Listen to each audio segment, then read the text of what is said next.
Mr. Warren Buffett's always saying, do not save what is left after spending, but spend what is left after saving. Hi everyone, welcome back to our channel. Today we're going to talk about something really important: money management. Here are the top 5 tips to help you manage your money better. Let's get started. Tip number 1: create a budget. A budget is like a plan for your money. Write down how much money you get each month and how much you spend. This will help you see where your money goes and where you can save. Tip number 2: save before you spend. When you get your paycheck, set aside some money for savings first.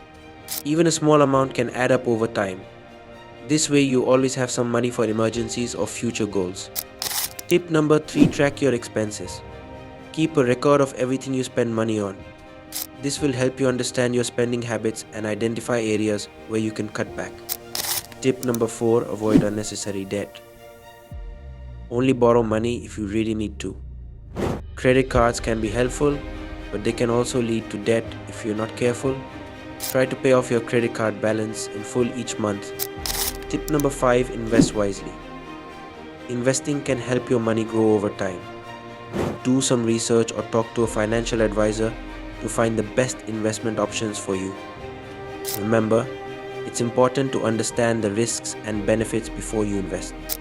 So those are our top 5 money management tips. I hope you found them helpful. Don't forget to like this video, subscribe to our channel, and hit the bell icon for more tips and advice. Thanks for watching and see you next time.